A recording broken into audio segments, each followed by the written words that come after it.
আমরা রমজান শুরু করি কি দেখে? জোরে বলেন। ঈদ শুরু করি কি দেখে? চাঁদের পালকি চড়ে আসলো সবার ঘরে, চাঁদের পালকি চড়ে আসলো সবার ঘরে, আসলো খুশির ঈদ, বলো ঈদ মুবারক, ঈদ মুবারক, ঈদ মুবারক ঈদ। সবাই পড়েন, বলো ঈদ মুবারক, ঈদ মুবারক, ঈদ মুবারক ঈদ। সুবহানাল্লাহ পড়েন। এই সূরাটা মুখস্থ আছে কার কার? ও, অনেকেরই তো মুখস্থ। হাত নামান। এই সূরাটা যদি মুখস্থ নাও থাকে, এই সূরার মধ্যে এমন একটা আয়াত আছে, এইটা সবার মুখস্থ, ঠিক কিনা? ফাবিআইয়ি আলা রাব্বিকুমা তুকাদ্দিবান, আমার কোন নেয়ামতকে তোমরা অস্বীকার করবে। এই আয়াতটা সবার মুখস্থ আছে না নাই? মজার ব্যাপার হলো, এই আয়াতটা আল্লাহ তাআলা এই সূরার ভেতরে একবার, দুইবার, 5 বার, 10 বার নয়, 31 বার উল্লেখ করেছেন। কয়বার? 10 বার বললেও তো হইতো, 20 বার বললেও তো হতো, 31 বার বললেন কেন? তার মানে এটা জরুরি, এটার সিগনিফিক্যান্স, তাৎপর্য অনেক বেশি। যে জিনিস যত গুরুত্বপূর্ণ এটা বারবার বলতে হয়, ঠিক কিনা? এজন্য আল্লাহ তাআলা বারবার বলেছেন, বারবার আমাদেরকে সচেতন করেছেন। ফাবিআইয়ি আলাই রাব্বিকুমা তুকাদ্দিবান, আল্লাহ বলেছেন, এই মানব জাতি আর জিন জাতি, আমার কোন নেয়ামতকে তুই অস্বীকার করবি বল। কোন নেয়ামতকে অস্বীকার করবেন বলেন? আল্লাহর কোন নেয়ামতকে অস্বীকার করার কোন সুযোগ আছে? ওয়া ইন তাউদ্দু নি'মাতাল্লাহি লা তুহসুহা ইন্নাল ইনসানা লাযালুমুন কাফার। যদি আমার নেয়ামতগুলো গুনতে শুরু করে দাও, গুনতে গুনতে তোমার জীবন শেষ হয়ে যাবে, হায়াত ফুরিয়ে যাবে। আমি আল্লাহর নেয়ামত গুনে কশিন কালেও তোমরা শেষ করতে পারবে। সাগরের জল যদি কালি হয়ে যায়, গাছের পাতা যদি খাতা হয়ে যায়, সাগরের জল নামক কালি দিয়ে গাছের পাতা নামক খাতার উপরে যদি আল্লাহর প্রশংসা লিখতে শুরু করে দেন, আল্লাহ বলে গাছের পাতাও ফুরিয়ে যাবে, সাগরের জলও ফুরিয়ে যাবে, কিন্তু আমার প্রশংসা করে তোমরা শেষ করতে পারবে না। এজন্য আল্লাহর প্রশংসা করতে হবে বেশি বেশি নাকি কম কম? কম কম না বেশি বেশি? ফাবিআইয়ি আলাই রাব্বিকুমা তুকাদ্দিবান, আমার কোন নেয়ামতকে তোরা অস্বীকার করবি বল। O mankind and jinnkind, which of my mercy and blessings you wanna deny? আমার কোন নেয়ামতকে অস্বীকার করবি? অস্বীকার করার সুযোগ আছে? নাই। আল্লাহর হাবিব সাল্লাল্লাহু আলাইহি ওয়াসাল্লাম এই সূরাটাকে বড্ড পছন্দ করতেন। সাহাবাদেরকে একবার তিনি এই সূরাটা তেলাওয়াত করে শোনালেন। সাহাবারা চুপচাপ, ঠিক যেমন এখন আপনারা চুপচাপ। আল্লাহর হাবিব বললেন, ও সাহাবারা, তোমরা তো এই সূরা শুনে চুপ করে বসে আছো, কিন্তু তায়েফের ময়দানে জিনদের কাছে এই সূরাটা আমি তেলাওয়াত করেছিলাম, তারা কিন্তু চুপচাপ বসে থাকে নাই। যতবার আমি ফাবিআইয়ি আলাই রাব্বিকুমা তুকাদ্দিবান পড়েছি, এই আয়াতের বিপরীতে তারা উত্তর দিয়েছে, কারণ এই আয়াতটা একটা প্রশ্ন। It's a question from your lord to mankind and jinnkind. এটা আল্লাহর পক্ষ থেকে মানব জাতি এবং জিন জাতির কাছে রেখে দেওয়া একটা প্রশ্ন। ফাবিআইয়ি আলাই রাব্বিকুমা তুকাদ্দিবান, আমার কোন নেয়ামতকে অস্বীকার করবি তুই? আল্লাহর কোন নেয়ামত অস্বীকার করার কোনো ক্ষমতা আমাদের আছে? নাই, অসম্ভব। এজন্য এটা একটা প্রশ্ন। আল্লাহর হাবিব বললেন, ও আমার প্রাণের সাহাবারা, তোমাদের সামনে যখন সূরা রহমান তেলাওয়াত করলাম তোমরা চুপচাপ, কিন্তু তায়েফের ময়দানে যখন জিনদের কাছে তেলাওয়াত করেছি তখন তারা চুপচাপ থাকে নাই। যতবার আমি ফাবিআইয়ি আলাই রাব্বিকুমা তুকাদ্দিবান তেলাওয়াত করেছি, প্রত্যেকটা আয়াত শেষে এই প্রশ্নের উত্তর তারা দিয়েছে। সুবহানাল্লাহ পড়েন। যতবার এই আয়াতটা পড়েছি, প্রত্যেকবার এই আয়াত শেষে তারা প্রশ্নের উত্তর দিয়েছে। তারা প্রত্যেকবার বলেছে, লা বিশাইইম মিন নিআমিকা রাব্বানা নুকাযযিবু ফালাকাল হামদু। আল্লাহ, তোমার কোনো নেয়ামত অস্বীকার করার কোনো সুযোগ নাই, সব প্রশংসার মালিক তুমি।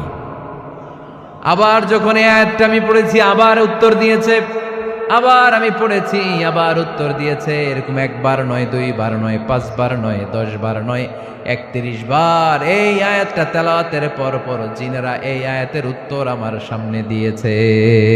সুবহানাল্লাহ পড়ো। লা বিশাইইন মিন নি'আমিকা রাব্বানা নুকাযযিবু ফালাকাল হামদু। We cannot deny any of your mercy and blessings. All praises to you. All praises to you. সব ক্ষমতার মালিক একজন, চিল্লায় বলতে হবে তিনি কে? তিনি হচ্ছেন আল্লাহ। সূরাতু আর-রহমান, সূরার নাম কি? আরো জোরে বলেন। কোরআনের 55 নম্বর সূরা এটা। কত নাম্বার? আয়াত আছে 78টা। কয়টা? সূরাটা মাক্কি সূরা। কি সূরা? এবার প্রশ্ন করি, উত্তর দেন।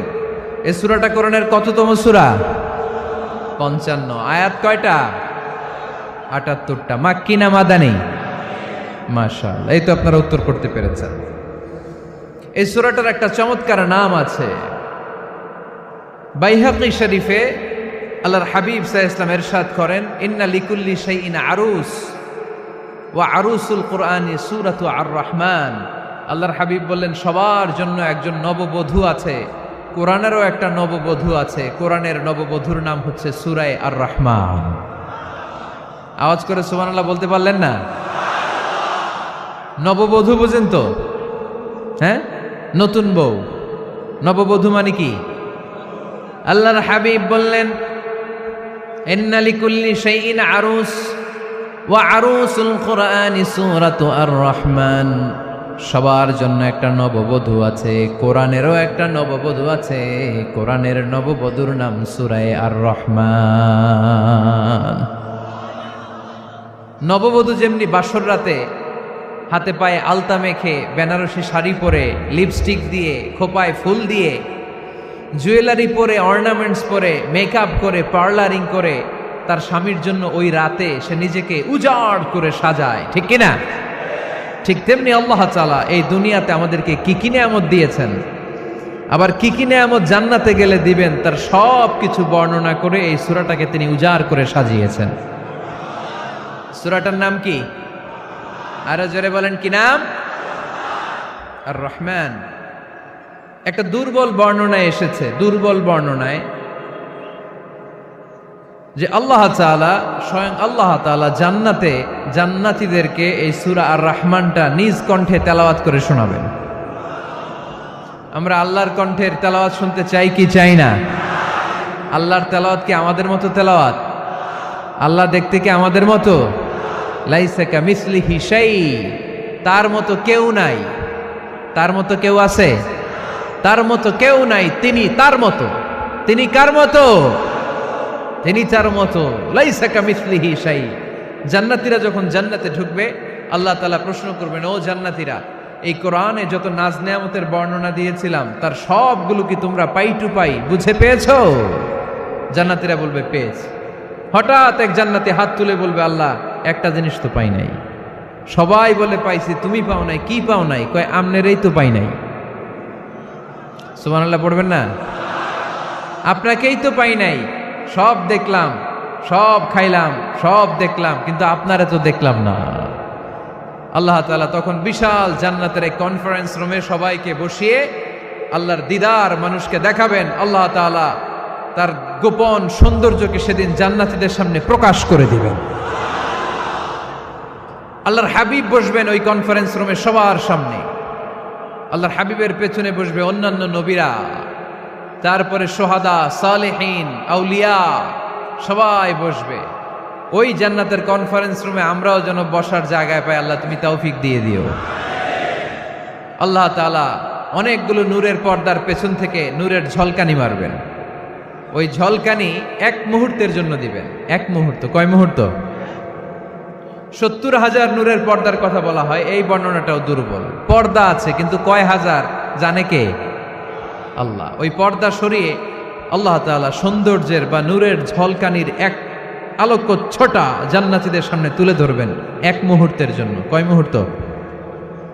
আলোকচ্ছটা দিয়েই আবার নাই, আবার সরায় ফেলবেন। ওই এক মুহূর্ত দেখে জান্নাতীরা পাগল হয়ে যাবে, অপলক নেত্রে তাকিয়ে থাকবে, এইভাবে চোখের পলক ফেলবে না। চোখ মেলে তাকিয়ে আছে, কিন্তু সামনে কিন্তু আল্লাহর নূর আর নাই, কারণ ওইটা আসছিল কয় মুহূর্তের জন্য? এক মুহূর্ত পরে নাই। কিন্তু কি যে দেখলাম, কত সুন্দর! কোটি কোটি বছর এরকম অপলক নেত্রে জান্নাতীরা তাকিয়ে থাকবে। ইন্নাল্লাহা জামিলুন ইউহিব্বুল জামাল, আল্লাহ নিজে সুন্দর, সৌন্দর্যকে পছন্দ করেন। আল্লাহর চাইতে সুন্দর কিছু হতে পারে? চিল্লায় বলেন পারে? পৃথিবী সুন্দর, মানুষ সুন্দর, আসমান সুন্দর, জমিন সুন্দর, সুন্দরে সুন্দরে পাল্লা, জানি না কত সুন্দর তুমি আল্লাহ, জানি না কত সুন্দর তুমি আল্লাহ। সুবহানাল্লাহ পড়েন। আল্লাহ তাআলা তার সৌন্দর্যকে সেদিন জান্নাতীদের সামনে তুলে ধরবে। এই সূরাটা নাজিলের একটা ব্যাকগ্রাউন্ড আছে। আল্লাহর হাবিব সাল্লাল্লাহু আলাইহি সাল্লাম মক্কার জমিনে কাফিরদেরকে দাওয়াত দিতে লাগলেন, আল্লাহর ইবাদত করো, আল্লাহর জিকির করো, আল্লাহর প্রশংসা করো। এরকম দাওয়াত দিতে দিতে কিছুদিন পরে বিষ্ণু ইসলাম বলতে শুরু করলেন, রহমানের ইবাদত করো, রহমানের জিকির করো, রহমানের পায়ে সেজদায় লুটিয়ে পড়ো। তখন কাফেররা প্রশ্ন শুরু করে দিল, মুহাম্মদ এতদিন বলতা আল্লাহ, এখন কইতেছো রহমানের কথা, আসলে কোনটা? আল্লাহরে তো আমরা চিনি, রহমানরে তো আমরা চিনি না। আল্লাহর দাওয়াত দিচ্ছ, আল্লাহর গুণগান গাইছো, আল্লাহকে আমরা চিনি জানি, কিন্তু রহমানটা আবার কে? সে আবার কবে আসলো, কোত্থেকে আসলো, কবে থেকে আছে, কতদিন থাকবে? রহমানরে তো আমরা চিনি না। ওরা রহমান চিনে না। এজন্য আল্লাহ তাআলা রহমানকে চিনায় দেওয়ার জন্য আর রহমান নামে একটা সূরা নাজিল করে দিলেন। وَإِذَا قِيلَ لَهُمُ اسْجُدُوا لِلرَّحْمَنِ قَالُوا وَمَا الرَّحْمَنُ, যখন তাদেরকে বিশ্বনবী বললেন রহমানের পায়ে সেজদা দাও, রহমানের জন্য সেজদায় লুটিয়ে পড়ো, ক্বালু আমার রহমান, তারা বলল রহমানটা আবার কে? রহমান কে? আল্লাহ চিনি, রহমানরে তো চিনি না। এখন রহমানকে এটা চিনানোর দরকার আছে না নাই? রহমানকে এটা চিনানোর জন্য আল্লাহ তাআলা আর রহমান নামে কোরআনে একটা সূরা নাজিল করলেন। চিল্লায় পড়েন আল্লাহু আকবার। কাফেরদেরকে জানানোর জন্য রব্বুল আলামিন সূরাত আর রহমান নাজিল করলেন আর বললেন, আর রহমান আল্লামাল কুরআন খলাকাল ইনসান আল্লামাহুল বায়ান। দয়াময় রহমান শেখালেন কোরআন, বানালেন ইনসান, শেখালেন বায়ান। দয়াময় রহমান শেখালেন কোরআন, বানালেন ইনসান, শেখালেন বায়ান। দয়াময় রহমান শেখালেন কোরআন, বানালেন ইনসান, শেখালেন বায়ান। দয়াময় রহমান শেখালেন কোরআন, বানালেন ইনসান, শেখালেন বায়ান। আল্লাহু আকবার। আল্লাহ বলেন রহমানকে চিনো না? আর রহমান আল্লামাল কোরআন খলাকাল ইনসান আল্লামাহুল বায়ান। আমি হলাম রহমান, আমি দয়াময়, আমি মেহেরবান। আমার দয়ার কোনো শেষ নাই, আমার মায়ার কোনো শেষ নাই। আমার দয়া ভালোবাসা ছাড়া এই পৃথিবীতে কোনো কিছু হওয়া সম্ভব। ওয়াসিআত রাহমাতি কুল্লা শাই, সব জায়গায় আমার আল্লাহর রহমত আছে না নাই? আল্লাহর রহমত ছাড়া এক ফোঁটা বৃষ্টি আকাশ থেকে জমিনে ঝরে? আল্লাহর রহমত ছাড়া একটা গাছের পাতা মাটিতে পড়ে? আল্লাহর রহমত ছাড়া একটা শ্বাস আমরা ভেতরে ঢুকাতে পারি? আল্লাহর রহমত ছাড়া পৃথিবীতে কিচ্ছু সম্ভব না। চিল্লায় বলেন ঠিক কি না? আমার আল্লাহর দয়া ভালোবাসা যে কত বেশি আমরা জানি না, আমরা জানি না। আরশের বুকে আল্লাহ বিশাল সাইনবোর্ডে লিখে রেখেছেন, সাবাকাত রাহমাতি গাদাবি, সাবাকাত রাহমাতি গাদাবি। এর মানে হচ্ছে আমার রাগের উপরে আমার দয়া বিজয় লাভ করেছে। সাবাকাত রাহমাতি গাদাবি, আমার রাগও আছে, আল্লাহর রাগ আছে না? আমার দয়াও আছে, আল্লাহর দয়া আছে না? আল্লাহ বললেন আমার রাগও আছে, আবার আমার দয়াও আছে, তবে জেনে রেখো আমার রাগের চেয়ে দয়া বেশি। আল্লাহর কোনটা বেশি? দয়া বেশি। আমাদের পাপ অন্যায় যত বড় হোক, মনে রাখবেন আল্লাহর দয়া তার চাইতেও বড়। নাকি ছোট? আপনি যত বড় পাপ করেন না কেন, আমাদের জন্য আল্লাহর পক্ষ থেকে দয়া আছে না নাই? বনি ইসরায়েলের এক লোক সিরিয়াল কিলার ছিল, খালি মার্ডার করতো, সিরিয়াল মার্ডার। একটা, দুইটা, তিনটা, 10টা, 5টা করতে করতে করতে করতে 99টা মার্ডার করেছে। কয়টা? এলাকায় আছে নাকি এরকম কেউ? 99টা মার্ডার। কল্পনা করা যায়? 99 জন মানুষকে সে নিজ হাতে হত্যা করেছে। 99 মার্ডার করার পরে তার মনে ভয় আসলো, হায়রে, না জানি আল্লাহ আমার সাথে কেমন আচরণ করে আখিরাতে। আমার তওবা আছে কিনা কপালে জানি না, আমার তো ক্ষমা নাই, কি করব আমি? তো সে লোকজনদেরকে জিজ্ঞেস করলো, আমার ক্ষমা আছে কিনা, এটা কে বলতে পারবে? আমাকে আল্লাহ মাফ করবে কিনা? তারা সবাই বলল, এ এলাকায় এক আল্লাহর ওলি আছে, তার কাছে যাও। সে আল্লাহর ওলির কাছে যেয়ে বলে, ও আল্লাহর ওলি, আমি 99টা হত্যা করেছি, 99টা মার্ডার, আমার কপালে ক্ষমা আছে কিনা তুমি একটু বলো। আল্লাহর ওলি কই, কি বললা? 99টা মার্ডার? হায় হায়, সর্বনাশ, তোর কোনো ক্ষমা নাই। এবার যে মার্ডার করছে ও কয়, আমার যেহেতু ক্ষমা নাই, তোরে বাঁচায় রেখে লাভ কি, তোরেও দিলাম শেষ করে। এবার সেঞ্চুরি করে ফেলাইছে। কথা বুঝতেছেন? আমার যেহেতু ক্ষমা নাই, তো তোরে বাঁচায় রেখে কি লাভ, তোরেও শেষ করে দিলাম। এবার সেঞ্চুরি। সেঞ্চুরি করার পরেও ভয় আছে না নাই অন্তরে? অন্তরে তো আল্লাহর ভয়, কই যাবে? খুঁজতে লাগলো কে সমাধান দিতে পারবে। একজন বলল, ওই এলাকায় একজন বড় আলেম আছে, ওই আলেমের কাছে যাও। সে আলেমের কাছে যেয়ে বলে, আলেম, আমি 99টা হত্যা করেছি, এখন আমার বড্ড ভয় হয়, আল্লাহ আমারে মাফ করবে কিনা, তুমি একটু আমারে বলো। আলেম বলে, তোমার গুনাহ যত বড়ই হোক, আমার আল্লাহর দয়া তার চাইতেও বড়। তুমি কি পাপ করেছো, কি অন্যায় করেছো তুমি? তুমি জানো না আমার রব কত মেহেরবান, তিনি কত দয়ালু, তিনি ভালোবাসার আধার, তিনি করুণার আধার। তোমার পাপ অন্যায় যদি হয় খালের পানির সমান, বিলের পানির সমান, আমার আল্লাহর দয়া সাগরের পানির সমান। তোমার পাপ আর অন্যায় যদি হয় পাহাড়ের সমান, আমার আল্লাহর ভালোবাসার দয়া হচ্ছে আকাশের সমান। তুমি যদি তওবার মতো তওবা করতে পারো, ক্ষমার মতো ক্ষমা চাইতে পারো, চোখের পানি ছেড়ে, চোখের পানির বড় দাম, চোখের পানির মধ্যে বিশাল কারিশমা, এটা আল্লাহ খুব পছন্দ করে। 2 ফোঁটা পানি আল্লাহ পছন্দ করে। এক, জেহাদের ময়দানে শহীদের গা বেয়ে ঝরে পড়া রক্তের ফোঁটা। 2 হচ্ছে অনুতপ্ত বান্দার চোখের পানির ফোঁটা। বান্দা যখন অনুতপ্ত হয়ে চোখের পানি ছেড়ে কাঁদে, তার চোখের পানি চোখ বেয়ে নাকের ডগাবে মাটিতে পড়ার আগেই ওই অনুতপ্ত বান্দার সব গুনাহ আল্লাহ মাফ করে দেয়। সে জিজ্ঞেস করলো, আমার ক্ষমা আছে কিনা? আলেম বলে, আছে, ক্ষমা আছে। তওবার মতো তওবা কর, তাওবাতান নাসুহা, তওবার মতো তওবা করলে আল্লাহ ঠিকই মাফ করবে। সে এতটাই অনুতপ্ত হলো, এতটাই, সে আল্লাহর কাছে ক্ষমা চাইতে শুরু করলো। আলেম পরামর্শ দিল, তুমি যে এলাকায় থাকো এলাকাটা ভালো না, এলাকাটা ছাড়ো, এখানে সব ডাকাতদের এলাকা, তুমি একটা ভালো এলাকায় যাও, ওখানে যে তওবা করে ভালো মানুষ হয়ে যাও। সে নিয়ত করে কাপড় চোপড় গুছিয়ে ভালো এলাকায় যাবে। ঘর থেকে বেরোয়ার সাথে সাথেই মালাকুল মাউত চলে আসছে, তার রুহু কবজ করে ফেলছে। এখন রুহু কে নিয়ে যাবে? ফাজাআত মালাইকাতুর রাহমা ওয়া মালাইকাতুল আযাব। রহমতের ফেরেশতারাও আসছে, আযাবের ফেরেশতারাও আসছে। রহমতের ফেরেশতারা বলে, না না, সে তওবার নিয়ত করেছে, যদিও তওবা করতে পারে নাই, যদিও ভালো এলাকায় যেতে পারে নাই, তওবার নিয়ত করেছে, অনুতপ্ত হয়েছে, ক্ষমা চাওয়ার চিন্তা করেছে, আমরা তার রুহু নিয়ে ইল্লিনে রেখে দেব। আযাবের ফেরেশতারা বলে, না না, 99টা হত্যা করার পরে আরো একটা হত্যা করে সেঞ্চুরি করেছে, এখনো তো ভালোভাবে তওবা করতে পারে নাই, তার রুহুটা নিয়ে আমরা সিজ্জিনের ভেতরে ঢুকায়ে দেব। 2 দল ফেরেশতার মারামারি, এ বলে আমরা নিব, এ বলে আমরা নিব। ঝগড়া আছে না নাই? আল্লাহ বললেন, রাখো রাখো, ঝগড়ার দরকার নাই। এক কাজ করো, যেখানে মারা গিয়েছে ওইখান থেকে ফিতা দিয়ে মাপতে শুরু করো। ভালো এলাকাটা যদি কাছে হয় জান্নাতের ফেরেশতারা নেবে, খারাপ এলাকা যদি কাছে হয় জাহান্নামের ফেরেশতারা নেবে।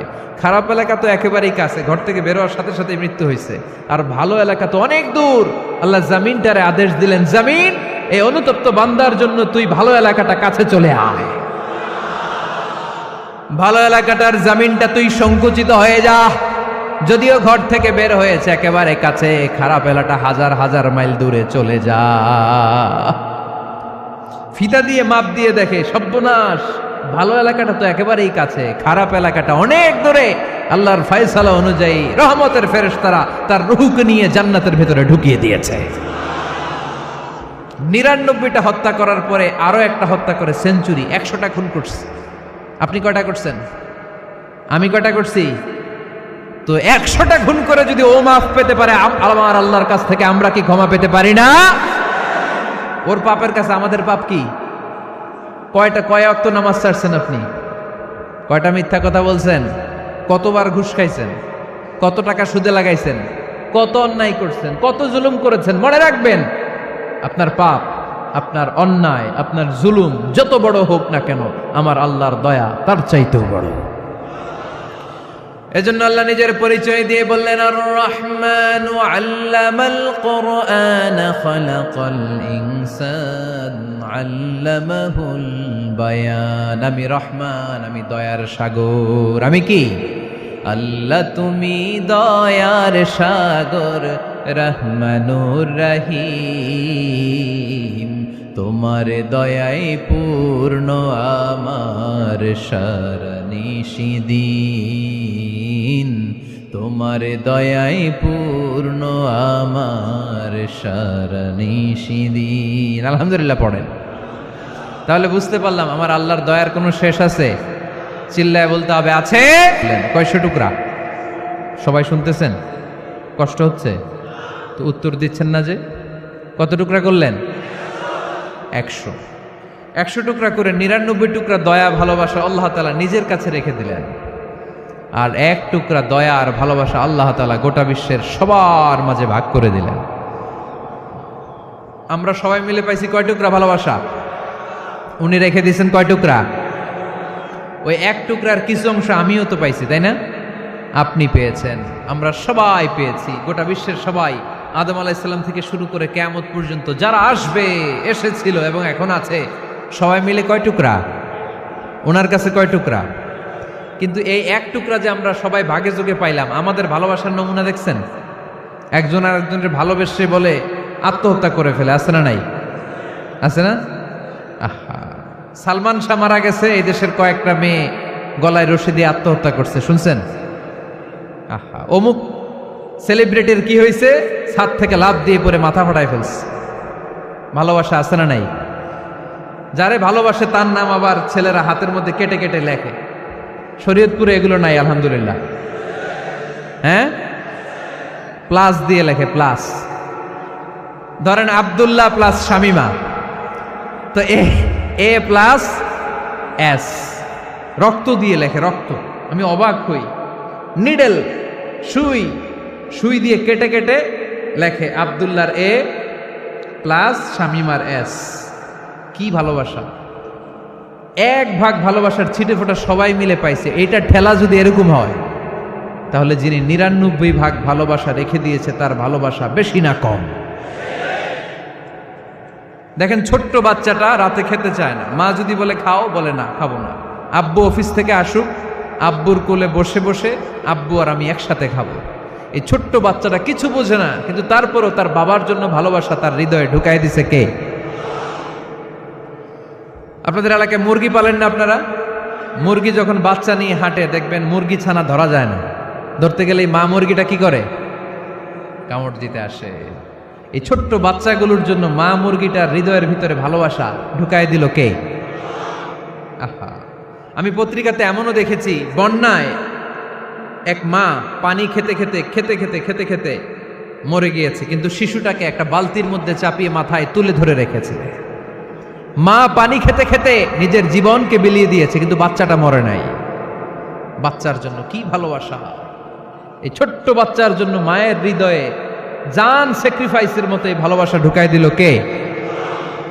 আমরা আল্লাহ তাআলার রহমতের ভিখারি। আল্লাহর রহমত ছাড়া কেউ কোনোদিন জান্নাতে যেতে পারবে? কোনোদিন নিজের আমল নিয়ে বড়াই করবেন না। আপনারা কি ভাবেন যে আপনার আমল দিয়ে আপনি জান্নাতে যাবেন? শরীয়তপুরের আজকের এই প্যান্ডেলে যারা বসে আছেন, কার এরকম ভরসা আছে যে হুজুর আমি এত আমল করেছি, আমার আমলের বদৌলতে আমি জান্নাতে ঢুকবো? কে কে আছেন দেখি? আল্লাহর ওলি আছে? এরকম কোন আল্লাহর ওলি? হ্যাঁ, আছে? নাই। আল্লাহর হাবিব বললেন, আল্লাহর রহমত ছাড়া, ভালোবাসা ছাড়া কেউ কোনোদিন জান্নাতে ঢুকতে পারবে? আম্মা জান আয়েশা বললেন, ইয়া রাসূলুল্লাহ আপনিও না? আল্লাহর হাবিব বললেন, না আমিও না, তবে আল্লাহর রহমত তার দয়া সেদিন আমাকে ঘিরে রাখবে। মান নুকিশা উযিবা, যার হিসাব আল্লাহ সেদিন চাইবেন সে ধরা খেয়ে যাবে। সব সময় আল্লাহর কাছে এই দোয়াটা যেন আমরা করি, আল্লাহ কিয়ামতের দিন তুমি আমার হিসাব নিও না, আল্লাহ তুমি আমার বিচার বসিও না, আল্লাহ তুমি দয়া করে আমারে মাফ করে দিও। আল্লাহ যার বিচার করবেন ও জাহান্নামে যাবে, আর যার বিচার করবেন না সে জান্নাতে যাবে। আল্লাহ যদি বিচার করে আর পাই টু পাই হিসাব নেয়, নামাজ পড়লি না কেন, রোজা রাখলি না কেন, মিথ্যা বললি কেন, খাদ্যে ভেজাল দিলি কেন, মাছে ফরমালিন দিলি কেন, যৌতুক খাইলি কেন, ঘুষ খাইলি কেন, উল্টাপাল্টা করলি কেন, জিনা করলি কেন, একটার পর একটা প্রশ্ন বানে যদি সেই ভয়ঙ্কর দিনে আল্লাহ আমাদেরকে জর্জরিত করে, আমাদের কোনো উত্তর আছে? সেদিন আমাদের বাঁচার কোনো উপায় আছে? তাই আমরা সবাই আল্লাহর কাছে দোয়া করবো, আল্লাহ কোনো বিচার টিচার মানি না, কোনো বিচার করতে পারবো না, দয়া করবা। কথা কয় না? কি করবে? এবার আওয়াজ করে বলেন, বিচার চান না দয়া চান? রোজ হাসরে হে আল্লাহ আমার করোনা বিচার, আল্লাহ করোনা বিচার, পড়েন আমিন। রোজ হাসরে হে আল্লাহ আমার করোনা বিচার, আল্লাহ করোনা বিচার, বিচার চাহি না তব দয়া চাহে এ গুনাহগার, আল্লাহ করোনা বিচার, পড়েন আমিন। তিনি যদি দয়া করেন তবেই আমরা জান্নাতে যেতে পারবো, ঠিক কিনা? এজন্য আল্লাহ বললেন, আর রহমানু আল্লামাল কুরআন খালাকাল ইনসান আল্লামাহুল বায়ান। আমি হলাম রহমান। কাফেররা বলে রহমানকে জানি না, রহমানকে চিনি না।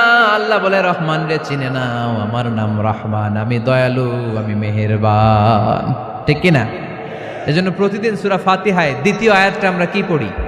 আর রহমান আর রাহিম, ঠিক কিনা? তিনি দয়ার সাগর, তিনি মায়ার সাগর।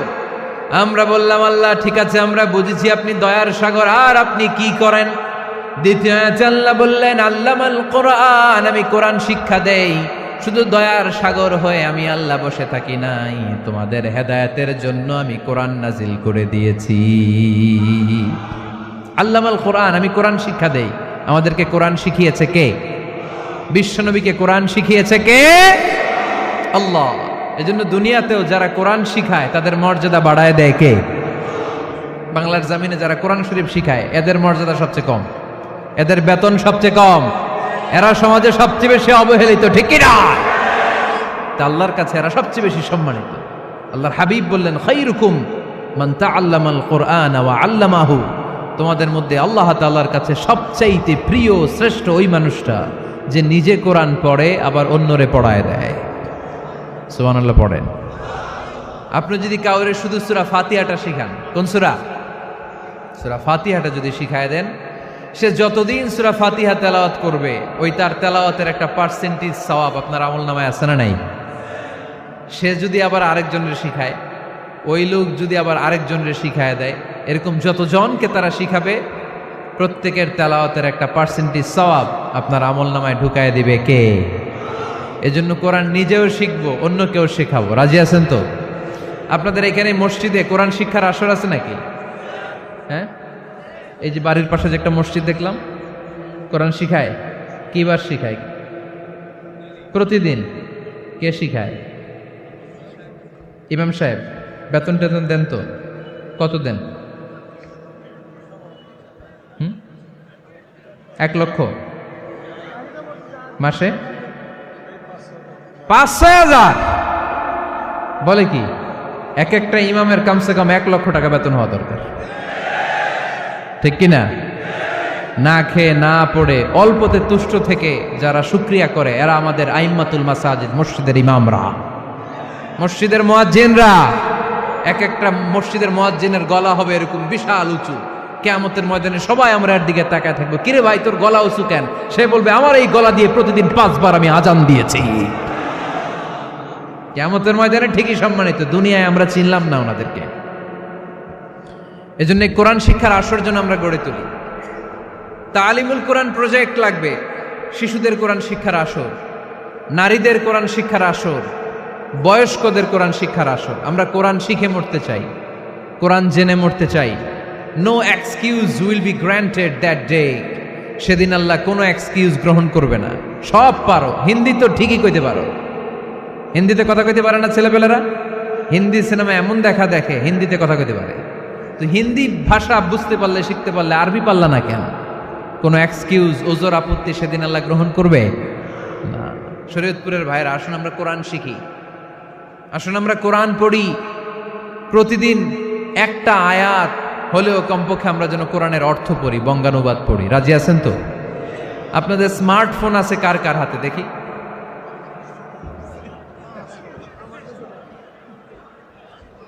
আপনারা কি অ্যানালগ? স্মার্ট আপনি? মাশাআল্লাহ। তোমরাও কি স্মার্ট? হ্যাঁ, ঠিক আছে, হাত নামাও, হাত নামান সবাই। তো এই যে স্মার্টফোন আসছে স্মার্ট বানাইতে, যেই ফোনের মধ্যে কোরআন নাই সে আনস্মার্ট, ঠিক কিনা? যার মোবাইলের ভেতরে কোরআনের অ্যাপস আছে, ডাউনলোড করে অ্যাপস রেখেছে, সেই হচ্ছে আসল স্মার্ট।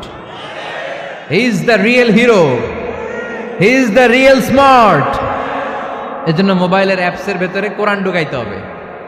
শরীয়তপুরের ছেলেরা খুব সহজ, অ্যান্ড্রয়েড সেট ইউজ করলে প্লে স্টোরে যাও, যে তুমি বাংলা কোরআন লিখে চলে আসবে। আইফোন যদি ইউজ করো অ্যাপ স্টোরে যাও, ওখানে যে বাংলা কোরআন লিখে চলে আসবে। সহজ। এত সহজ হওয়ার পরেও আল্লাহ কি বললেন আমরা যদি না শিখি, না জানি, আল্লাহ কি ক্ষমা করবে? যা বলার সব আল্লাহ বলে দিয়েছে এই কোরআন। এই কোরআনে শুরু হয়েছে বিসমিল্লাহির রহমানির রহিম দিয়ে, মানে বা দিয়ে। কি দিয়ে? চিল্লায় বলেন না, কি দিয়ে? বা দিয়ে। আর এই কোরআন শেষ হয়েছে সূরাতুন নাস দিয়ে, যে সূরার শেষ আয়াত হচ্ছে মিনাল জিন্নাতি ওয়ান নাস। বা আর সিন মিলাইলে কি হয়? বাস। এবার বাসে চড়া শরীয়তপুর শহরে যাব। ওই বাস না, এই বাস মানে যথেষ্ট, এই বাস মানে সাফিসিয়েন্ট, কাফি। আল্লাহ বুঝালেন এই 30 পারায় 114টা সূরায় আমি যা দিয়েছি এটাই বাস, যথেষ্ট, নতুন করে আর কিচ্ছু লাগবে না। চিল্লায় বলেন ঠিক কিনা? এই জন্য মোবাইলে কোরআনের অ্যাপস ঢুকাইবেন। কে কে ঢুকাইবেন আজকে থেকে দেখি? আমারে দেখানোর জন্য হাত তুলছেন? দেখাতে হবে একজন রে, তিনি কে? আল্লাহরে দেখান, আল্লাহর ফেরেশতারে দেখান। এখন কই মারছে হাত? আল্লাহর ফেরেশতার কথা কইছি, আর ভয় ঢুকছে। ঢুকাবেন, ঢুকাবেন। এদিকে হাত তোলো না কেন? আছে? মাশাআল্লাহ, হাত নামান। আল্লাহ তুমি সব ভাইদেরকে কবুল করো। আমরা যেন মোবাইলে হিন্দি সিরিয়াল না দেখি, আমরা যেন ড্যান্স না দেখি, উলঙ্গ নৃত্য যেন না দেখি। আমরা যেন এই মোবাইলে কোরআন পড়ি। আমরা কান দিয়ে যা শুনবো তাতে যেন সওয়াব হয়। আমরা চোখ দিয়ে যা দেখবো তাতে যেন সওয়াব হয়, ঠিক কিনা? যেন কানে শুনি সদা তোমার কালাম, হে খোদা চোখে যেন দেখি শুধু কোরআনের আয়াত। শোনো আমার মুনাজাত, শোনো শোনো ইয়া ইলাহি আমার মুনাজাত, শোনো আমার মুনাজাত। পড়েন আমিন। তাহলে আমরা যে কিতাবটারে সঙ্গী বানাবো, কিতাবটার নাম সবাই বলেন।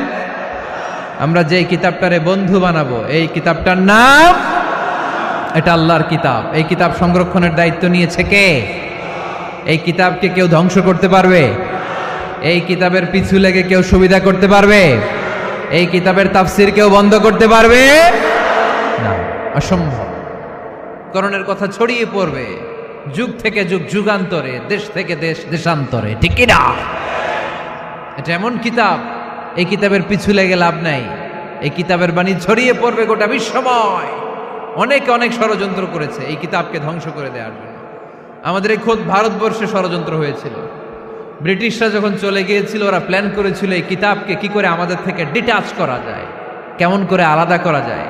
এর একটা কমিটি করে দিয়েছে, আপনারা গবেষণা করে দেখেন এই ভারতবর্ষ থেকে কেমন করে কোরআন দূর করা যায়। তারা বুদ্ধি করে বলল, এক কাজ করি, কারণ তাদের কোরআনের কপিগুলো মসজিদ থেকে বের করে আমরা আগুন দিয়ে জ্বালাই দিব, তাইলেই কোরআন শেষ। কোরআনের কপি যদি আগুন দিয়ে জ্বালায় দেওয়া হয় তাহলে তো পৃথিবীতে কোরআন থাকবে না, না থাকবে? যদি আগুন লেগে ধ্বংস হয়ে যায়, ধ্বংস হয়ে যায়, যদি আগুন লেগে যায় পুড়ে যায় পৃথিবীর সব বইয়ের দোকান, বিশ্ব থেকে হারাবে না পবিত্র কোরআন, বিশ্ব থেকে হারাবে না পবিত্র কোরআন। ঠিক কি না?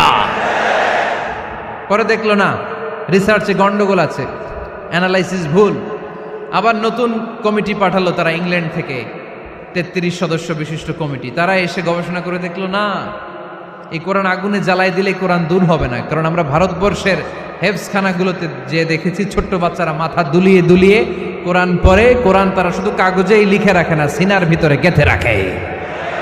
ওই কোরআন মুসলমানদেরকে শিখিয়েছে কে?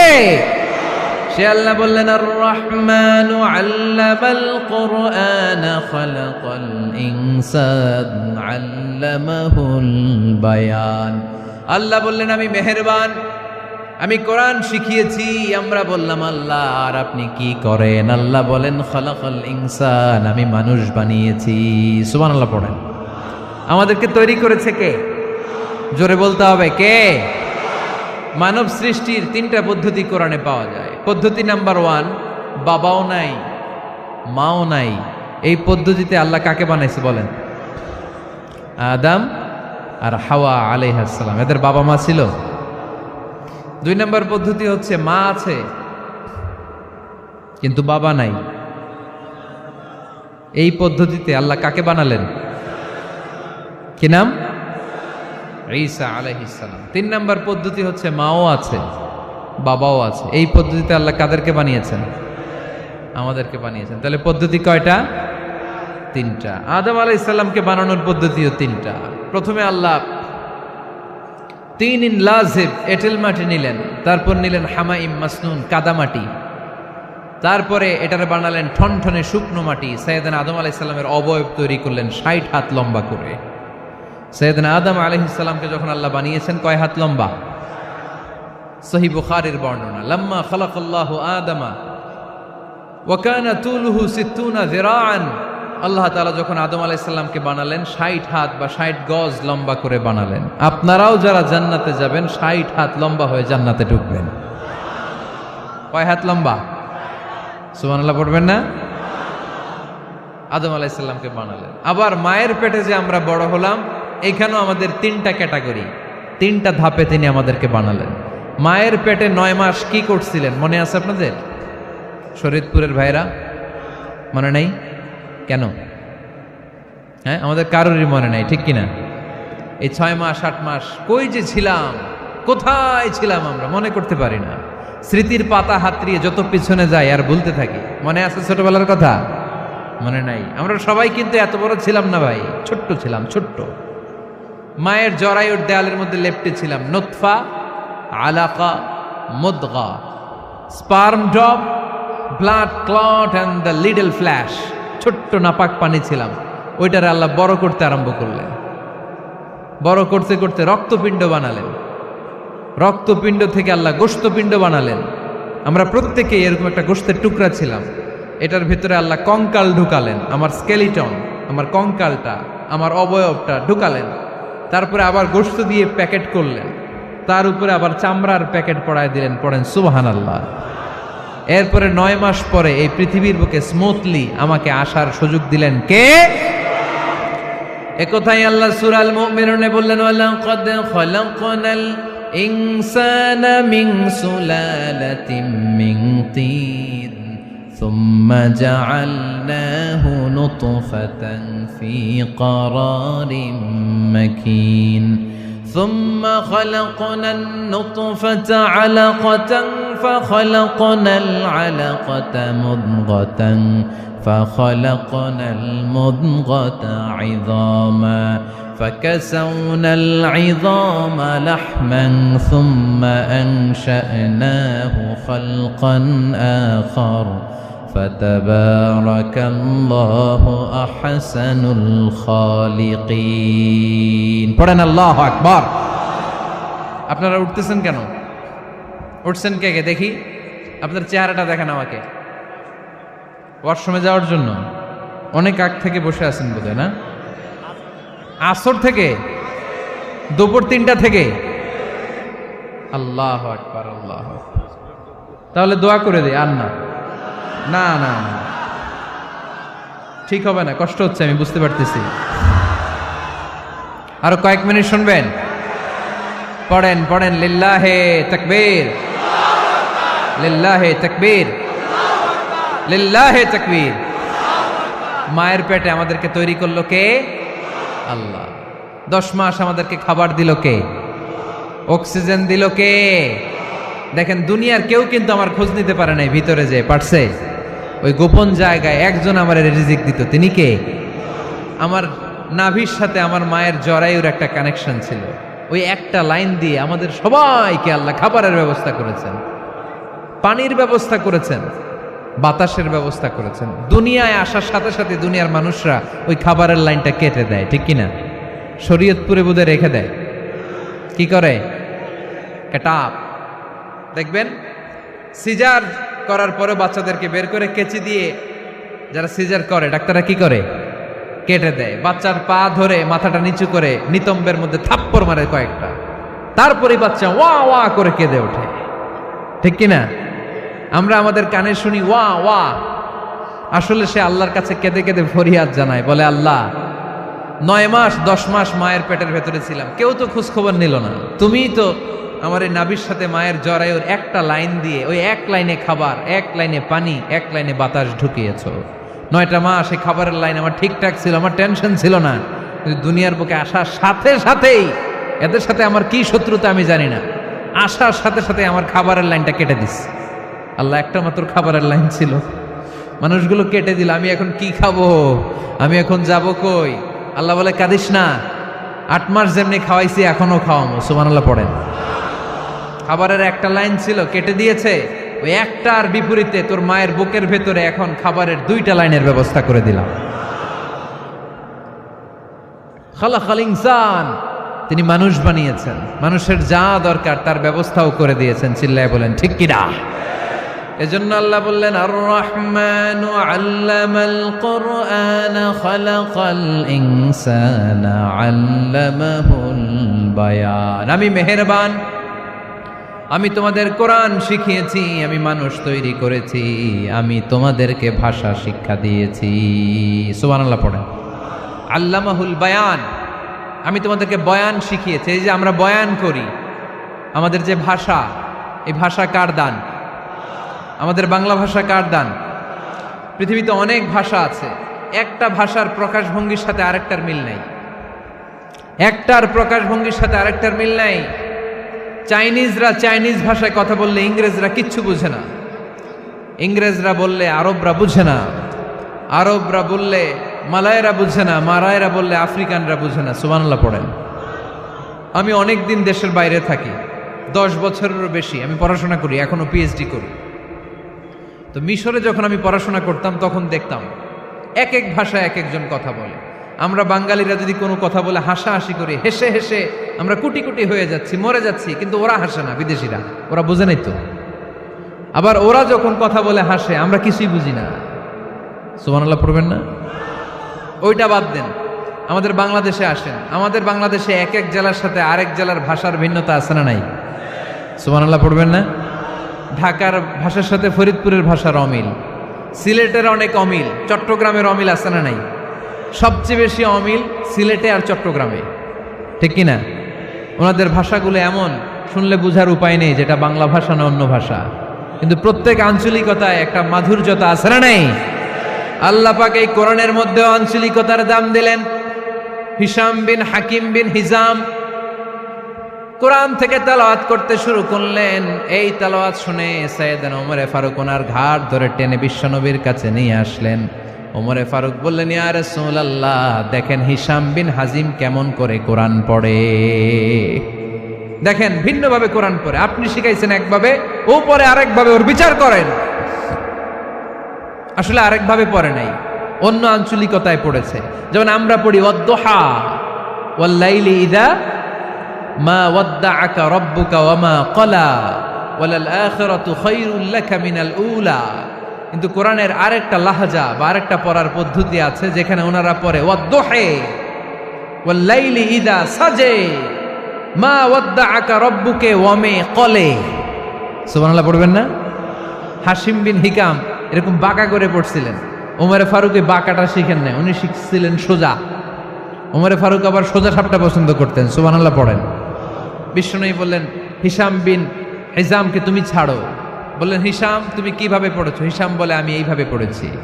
বিশ্বনবী বললেন, হাকাযা উনজিলাত, এভাবেও নাজিল হয়েছে, সমস্যা নাই। ওমর তুমি কিভাবে পড়েছো? ওমর বললেন, আমি তো এইভাবে শিখেছি। বিশ্বনবী বললেন, এভাবেও নাজিল হয়েছে, সমস্যা নাই। উনজিলাল কুরআনু আলা সাবআতি আহরুফ ফাকরাউ মা তায়াসসারা মিনহু। আরবি ভাষা একটা, কিন্তু এর মধ্যে আঞ্চলিকতা আছে 7টা। এই 7টা আঞ্চলিকতা দিয়ে কোরআন নাজিল করেছে কে? এজন্য আঞ্চলিকতার মর্যাদা আল্লাহ কোরআনেও দিলেন। এজন্য বললেন, আর রহমানু আল্লামাল কোরআন খালাকাল ইনসান আল্লামাহুল বায়ান। আমি মেহেরবান, আমি কোরআন শিখালাম, আমি মানুষ বানালাম, আমি তোমাদেরকে ভাষা শিখালাম। সুবহানাল্লাহ পড়েন। এরপর আল্লাহ বললেন, আশ-শামসু ওয়াল কামারু বিহুসবান ওয়ান নাজমু ওয়াশ-শাজারু ইয়াসজুদান। সুবহানাল্লাহ। আশ-শামসু ওয়াল কামারু বিহুসবান, চাঁদ আর সূর্য আমি তৈরি করেছি তোমাদের হিসাবের জন্য। হিসাব আছে না নাই? কতদিন এক বছর আপনাদের শরীয়তপুরে? হ্যাঁ, 365 দিন। এটা তো সোলার ইয়ারের হিসাব বললেন, মানে সৌর বৎসর। আর চান্দ্র বৎসরে 354 বা 55 দিন। তাহলে এই সূর্য আর চাঁদ, চাঁদ আর সূর্যকে আল্লাহ এই মহাবিশ্বে দিয়েছেন হিসাবের জন্য, ঠিক কিনা? আল্লাহর হাবিব বললেন, সুমু লিরুইয়াতিহি ওয়া আফতিরু লিরুইয়াতিহি। চাঁদ দেখে রোজা রাখো, আবার চাঁদ দেখে রোজা ভাঙো। আমরা রমজান শুরু করি কি দেখে? জোরে বলেন। ঈদ শুরু করি কি দেখে? চাঁদের পালকি চড়ে আসলো সবার ঘরে। চাঁদের পালকি চড়ে আসলো সবার ঘরে। আসলো খুশির ঈদ, বলো ঈদ মুবারক, ঈদ মুবারক, ঈদ মুবারক ঈদ। সবাই পড়েন, বলো ঈদ মুবারক, ঈদ মুবারক, ঈদ মুবারক ঈদ। সুবহানাল্লাহ পড়েন। আশ-শামসু ওয়াল কামারু বিহুসবান। সূর্য চন্দ্রের গায়ে লাগে না, চন্দ্র সূর্যের গায়ে লাগে না। কোনোদিন কি দেখেছেন সূর্য আর চন্দ্র ধাক্কা লাগছে? দিনের ভেতরে রাত ঢুকে গেছে, রাতের ভিতরে দিন ঢুকে গেছে, এরকম কি কখনো হয়েছে? সব কিছু একজনের আইন মানে, চিল্লায় বলতে হবে, তিনি কে? এরপরে আল্লাহ বললেন, ওয়ান নাজমু ওয়াশ-শাজারু ইয়াসজুদান। আকাশের তারকারাজি আর বৃক্ষমালা একজনকে সিজদা করে, তিনি কে? আকাশের তারাগুলো আল্লাহরে সিজদা করে, কিন্তু আমরা আল্লাহরে সিজদা করতে চাই না। গাছগুলো আল্লাহর জিকির করে, কিন্তু আমরা জিকির করতে চাই না, ঠিক কি না? অস্ট্রেলিয়ার সিডনি শহরে একটা জঙ্গল আছে। ওই জঙ্গলে একটা গাছ আছে, গাছ। ওই গাছটা টু দ্য ডাইরেকশন অফ কেবলা, কেবলামুখী হয়ে মানুষের মতো রুকু করে আছে একটা গাছ। সুবহানাল্লাহ কইতে বললেন না? ক্যালেন্ডারে দেখা যায়, পত্রিকায় দেখা যায়, গাছ রুকু করে আছে। আমরা রুকু করি না, আমরা সিজদা করি না। কিয়ামতের দিন আল্লাহ বলবে, আমার সিজদা দিয়ে দেখা।